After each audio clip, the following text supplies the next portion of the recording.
श्री गोवर्धन नाथ की जय हो। श्री गोकुलनाथ जी विरचित श्री हरिराय जी महाप्रभु जी प्रणीत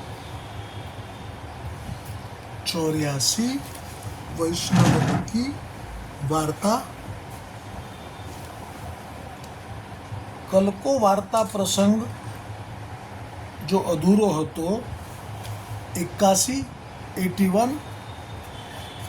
श्री वल्लभाचार्य जी महाप्रभु के सेवक सूरदास जी सारस्वत ब्राह्मण दिल्ली के पास सिंही गांव में तहाँ रहते, तिनको भाव प्रकाश 3 जन्म की वार्ता को भाव श्री गोकुलनाथ जी की कृपा ते श्री हरिराय जी महाप्रभु जी ने जो कर्यो हतो तामे अधूरो प्रसंग अब आगे। सूरदास जी दिल्ली पास 4 कोस उरे एक सिंही गाम है, એટલે દિલ્હીથી 12 કિલોમીટર दूर सिंही गाम, जहाँ राजा परीक्षित के बेटा जन्मेंजय ने सर्प यज्ञ कियो है, सो स्थल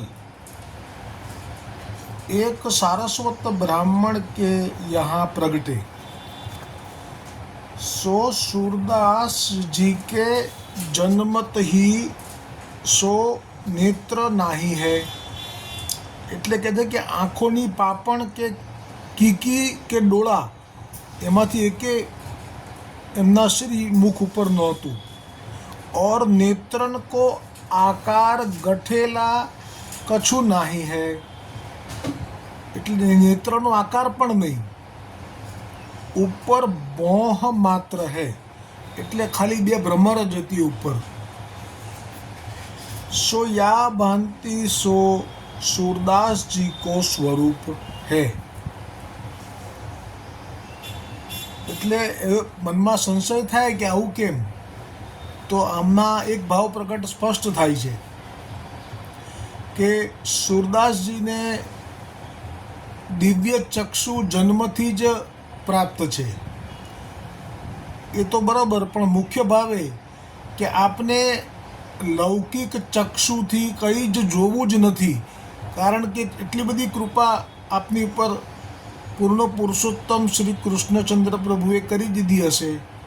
ગોલોકથી પડતા પહેલાં, પૂતલ પર જન્મ લેતા પહેલાં, કે એમને ચક્ષુની જરૂર જ નહીં પડે, એટલા બધા સામર્થ્યવાન જન્મજાત सूरदासजी, એ પ્રસંગ જ આવશે હવે, હતા કે એમને ચશ્મા, અમને ચક્ષુ વગર જ બધું દેખાય, સંપૂર્ણ જગત દેખાય।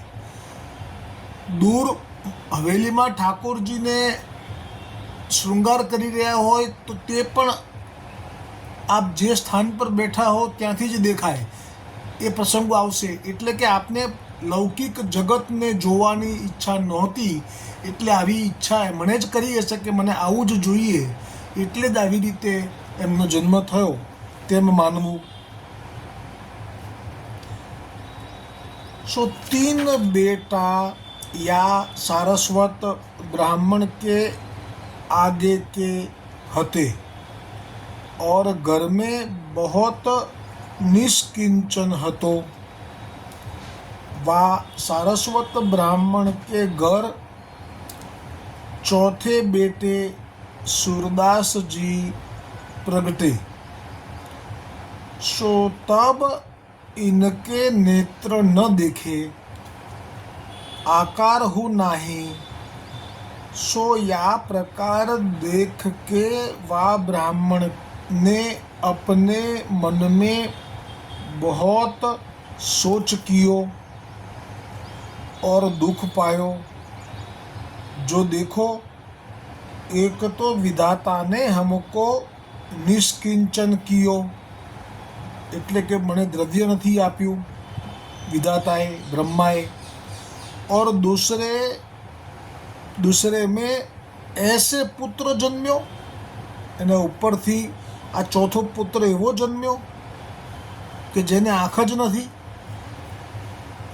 જો અબ યાકી કોણ ટહલ કરેગો, હવે આની સેવા કોણ કરશે? કારણ કે હવે તો એને ચિંતા એ વાતની થઈ ગઈ કે એને બધું આંગળી પકડી પકડીને કરાવવું પડે, એની પાછળ એક જણ તો રહેવું પડે. ઓર કોણ યાકી લાઠી પકડેગો. सो या प्रकार ब्राह्मण ने अपने मन में बहुत दुख पायो. सो काहे ते जो जन्मे पाछे नेत्र जाए तिनको आंधरा कहिए, सूर न कहिए. હવે सूरदास જે નામ પડ્યું, જેમાં સૂરની વ્યાખ્યા શ્રી હરિરાયજી પ્રભુજી કરી રહ્યા છે કે જેમને નેત્ર હોય પણ પાછળથી આંધળા થઈ જાય, દ્રષ્ટિ જતી રહે, તો એને આંધળો કહેવાય. પણ જેને એને સૂર ના કહેવાય. ઓર એ તો સૂર હૈ. એટલે સૂર એટલે કે જન્મ થતા પહેલા જ દ્રષ્ટિ નથી. સો માતા પિતા ઘર કે સબ કોઈ ઇનસો પ્રીતિ કરે નહીં. જાને जो नेत्र बिना को पुत्र कहाँ, तासो इनसो कोई बोलतो नहीं. કેવી સ્થિતિ થઈ ગઈ સુરદાસજીની. જન્મ થયો છે અને સમજણા થવા લાગ્યા, પણ એકલા એકલા જ ઘરમાં, કોઈ એમની સાથે વાત પણ નથી કરતું. સો એસે કરત સુરદાસજી બરસ 6 કે ભય, 6 વર્ષના થયા. હવે એમને વૈરાગ્ય તો થઈ જ જાય ને, ઘરમાં આવી રીતે ઓરમાયું વર્તન કરે મા બાપ અને ભાઈઓ સગા, એટલે અંદરથી તો એમને વૈરાગ્ય થઈ જ જાય. અને આ તો દૈવી છે. ગોલોકના ઠાકોરજીના સખા છે. દિવસમાં કૃષ્ણ નામ છે લીલામાં, અને રાત્રિમાં ચંપકલતા સખી છે સ્વામિનીજીની. तब पिता को वह गांव के एक द्रव्य पात्र क्षत्रिय यजमान ने 2 सुवर्ण मोहर दान में दीनी. હવે બ્રાહ્મણ, સારસ્વત બ્રાહ્મણ છે, એટલે જે યજમાન હોય એ જો આપે તો એમને દ્રવ્ય પ્રાપ્ત થઈ શકે. તો એવું પ્રભુ પ્રેરણાથી એક દ્રવ્ય પાત્ર ક્ષત્રિય હતો, એ યજમાન હતો સુરદાસજીના પિતાનો, એટલે એણે 2 સુવર્ણ મુદ્રા આપી, દાન કર્યું. तब यह ब्राह्मण उन मोहरन को लेके अपने घर आयो और अपने मन में बहुत प्रसन्न भयो. और स्त्री तथा घर में देह संबंधी बेटा बेटी हते, सो 3 सबन सो कही, जो भगवान ने 2 सुवर्ण मोहर दीनी है, सो काल ही इसको બટાય એટલે કે એને વેચીને જે રૂપિયા આવે તે સીધો સામાન લાવુંગો. કારણ કે એ તો નિષ્કિંચન છે, ઘરમાં એમની પાસે અનાજ પણ ભરેલું નથી, રોજ ભિક્ષા માગે અને જે આવે એમાં જ એમનું ગુજરાન ચાલે. હવે તો એમને બધું ભરવાનું મન થયું, સીધું સામાન લાવવાનું મન થયું, લાંબો સમય સુધી શાંતિ થઈ ગઈ એવું લાગ્યું. ताते अपने घर में 2-4 महीना को काम चलेगो. सो या प्रकार सबन को वे 2 मोहर दिखाई. ता पाछे रात्रि को एक कपड़ा में वो 2 मोहर बांधी के ताक में धरी के सोयो. ताक એટલે ગોખલો, ताक એટલે કોઈ જગ્યા. तब रात्रि को 2 मोहरन को मूसा ले गए. ઉંદરડા હતા એ આ કપડામાં લપેટેલી મોહર जो હતી એ કપડું ખેંચી ગયા. सो घर की छातीन में बिल्ले में धरी दीनी. હવે એમના ઘર ઉપર જે છત હોય એમાં બિલ્લું એટલે એમાં કોઈ કાણું હશે, ત્યાં જઈને ઉંદર મૂકી દીધું એ કપડું. अब सवारे उठी के देखे तो मोहर नहीं है। सो तब तो सूरदास के माता पिता छाती कूटण लागे। હવે કેટલા વખત પછી 2 સુવર્ણ મોહર પ્રાપ્ત થઈ હતી, 4-6 મહિના સુધીનું એમને સીધું સામાન, ઘી, ગોળ બધું આવી જવાનું હતું, લોટ. પણ હવે તો એ ગઈ એટલે તો છાતી કૂટવા લાગ્યા. માતા પિતા બંને છાતી કૂટવા લાગ્યા, કલ્પાંત કરવા લાગ્યા, રો કકડ કરવા લાગ્યા. और रोवन लागे और अपने मन में अति क्लेश करण लागे। सोवादीन खान पान नाही कियो। કેટલું ઘરમાં વાતાવરણ તંગ થઈ ગયું. એ સુવર્ણ મુદ્રા નહોતી આવી ત્યાં સુધી તો બધું બરોબર હતું, ભિક્ષા લાવે અને પાછા સિદ્ધ કરે અને પાછા જમે. પણ આવી એ પછી ગઈ એટલે એનું દુઃખ એવું થયું કે એ દિવસે કંઈ ખાધું પીધું પણ નહીં અને આખો દિવસ રડવાનું અને કલ્પાંત કર્યો. સો યા ભાંતિ સો ઘનો વિલાપ કરણ લાગે. सो देखी के सूरदास जी माता पिता सो बोले, जो तुम ऐसो दुख विलाप क्यों करत हो? जो भगवान को भजन सुमिरन करो तासो सब भलो होय.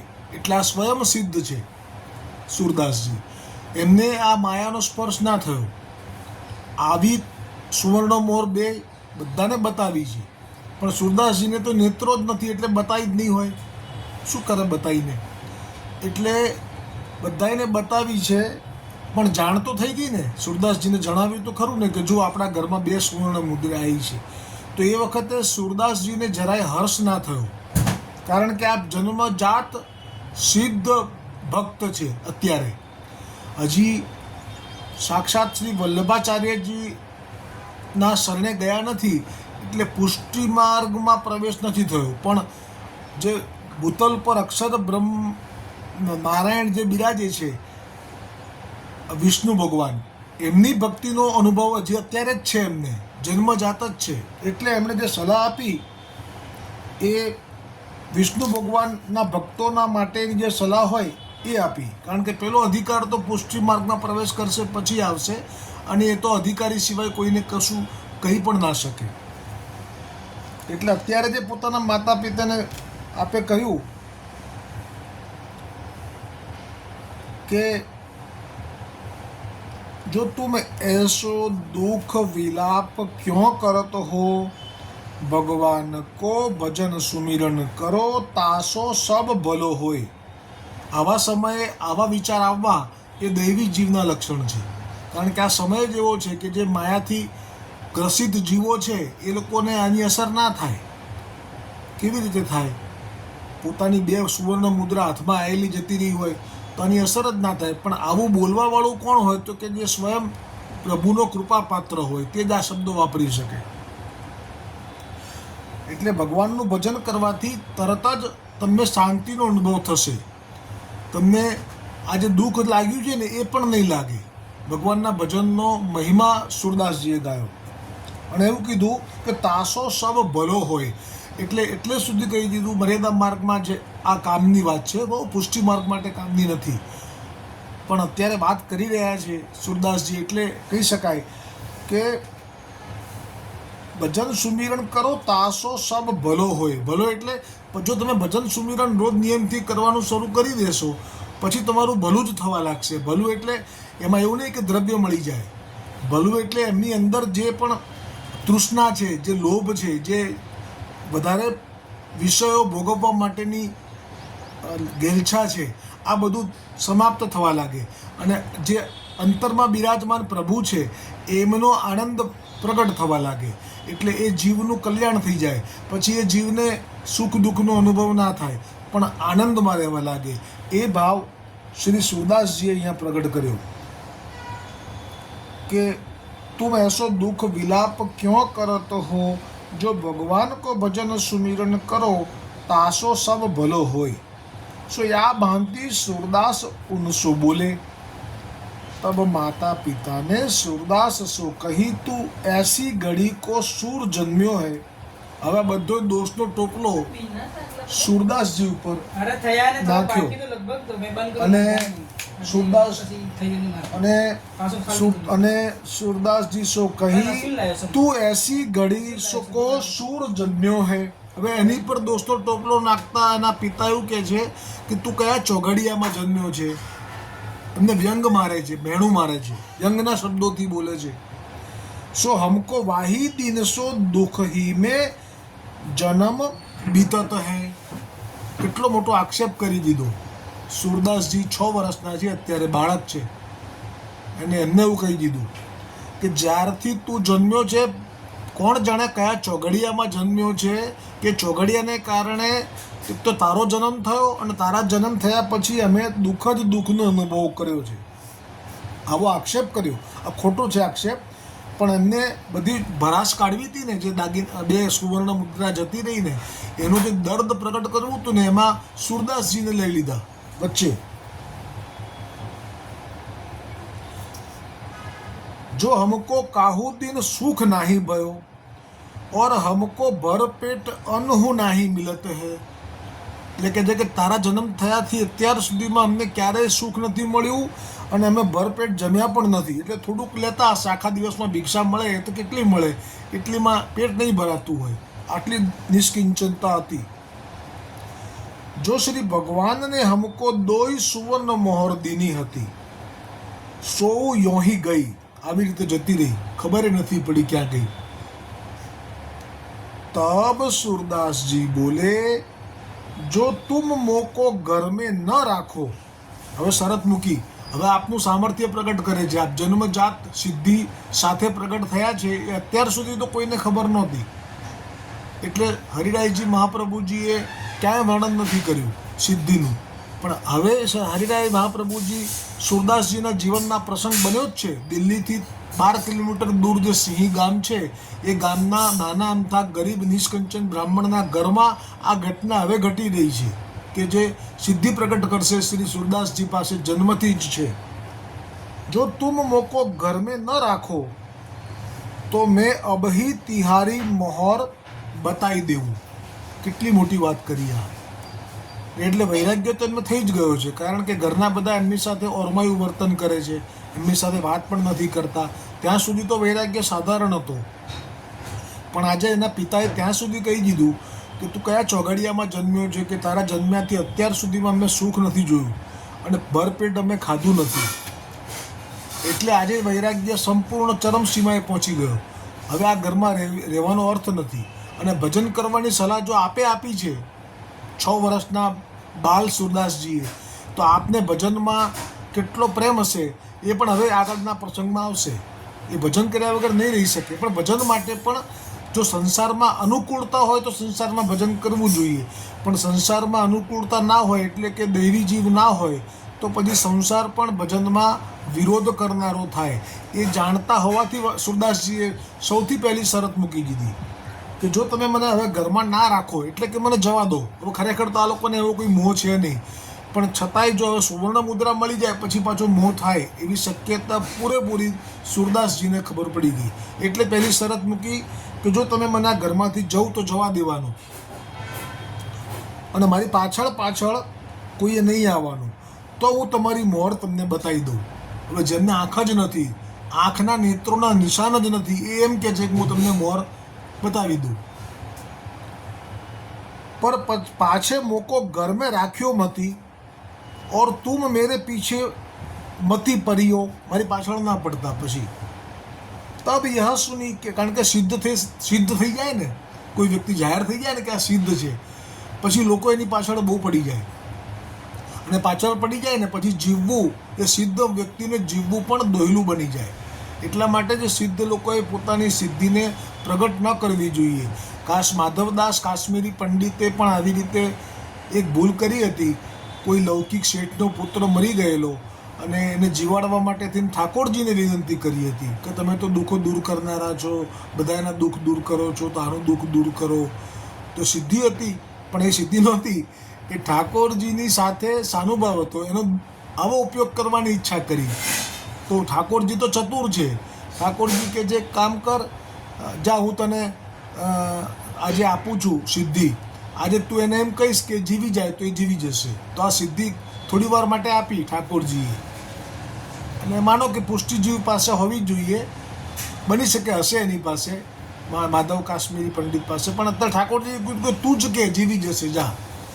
તો પછી કાશ્મીરી પંડિત માધવદાસ કાશ્મીરી પંડિતે એટલું જ કીધું પેલા શેઠના પાસે આવીને કે જા તારો છોકરો જીવી જશે.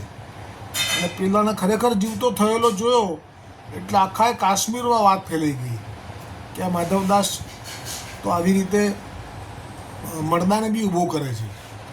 અને પછી માધવદાસને સમજાઈ ગયું, એટલે જેમ કીધું ને અત્યારે સુરદાસજી કે મને પછી ઘરમાં રાખતા નહીં અને મારી પાછળ આવતા નહીં, એવી રીતે માધવદાસ કાશ્મીરી પંડિતને ખબર પડી ગઈ કે આ જો મારા બોલવાથી જીવતો થઈ ગયો અને હવે આ વાત બધે ફેલાઈ ગઈ, એટલે હવે કોઈને ત્યાં પણ મરી જશે એટલે સ્મશાન નહીં લઈ જાય, પણ મારા ઘરે જ લાવીને ઢગલો કરશે. એટલે અડધી રાત્રે પોતાના ઠાકોરજીને ઝાંપીજીમાં પધરાઈ અને શ્રી વલ્લભની સન્મુખ થયા અડેલમાં. આ લીલા બી એટલે જ થઈ હતી કે અડેલમાં મહાપ્રભુજીએ સ્મરણ કર્યું હતું આ જીવનું, કે આ જીવના હાથથી જ શ્રી સુબોધિનીજી લખાવાની છે. જેવી રીતે મહાપ્રભુજીના જેવી રીતે વ્યાસજીએ ભાગવતજીની રચના કરી તો એ લેખન કાર્ય ગણપતિજીએ કર્યું. એવી રીતે મહાપ્રભુજી વલ્ભાચાર્યજીએ જે શ્રી સુબોધિનીજીની રચના કરી એનું લેખન કાર્ય માધવદાસ કાશ્મીરી પંડિતથી થવાનું હતું, એટલે લીલા કરી. પણ મૂળ વાત છે સિદ્ધ થયા પછી વ્યક્તિને જે તકલીફ પડે છે એ અહીંયા પ્રસંગમાં આવી માધવદાસ કાશ્મીરીમાં. આમાં હરિરાજજીએ તે વખતે પણ કહ્યું કે સિદ્ધિ ક્યારે પણ પ્રગટ ના કરવી, નહીતર જીવવું પણ ભારે પડી જાય. પછી તો તબ યહ સુની કે माता पिता ने सूरदास को कहो और हमको कहाँ चाहिए है, जो तू हमको मोहर बताई दे और हमारी मोहर पावे, फेरी तेरे मन में आवे तहाँ तू जइयो, हम तो को बरजेंगे नहीं, हमें तने लड़ीशू नहीं, रोकीशू नहीं. तब सूरदास जी बोले, जो छाती में बिल्लो है सो बिल्ले में मोहड़े पर धरी है. એટલે કે આપણા ઘરનું જે છત છે એમાં જે પેલું કાણું છે ત્યાં પડી છે. ત્યાં પડી છે. તબ યહ બ્રાહ્મણ ખોદી કે મોહર પાયો, એટલે એ કંઈક દર જેવું હશે, ખોદ્યું એમાંથી નીકળ્યું એ કપડું વાળેલું. તબ सूरदासजी ગરતે ચલન લાગે, સો માતા પિતા કો મોહ ઉત્પન્ન भयो, જો देखो या सूरदास को सगुन बहुत आछो भयो, याते कहे प्रमाण मोको तुरंत ही मोहर मिली. सो यह बिचारी के माता पिता ने सूरदास जी सो कहो, जो सूरदास अब तुम घरते क्यों जात हो, अब तो यह मोहर पाई गई है, ताते जहाँ ताई यह मोहर को अनाज घर में रहे तहाँ ताई तू खाइयो पियो, पाछे जहाँ जानो होय तहाँ तुम जइयो. तब सूरदास जी क्या बोले वो प्रसंग આવતીકાલે આવશે. શ્રી વલ્લભાધીશ કી જય હો, શ્રી ગોવર્ધનનાથ કી જય હો.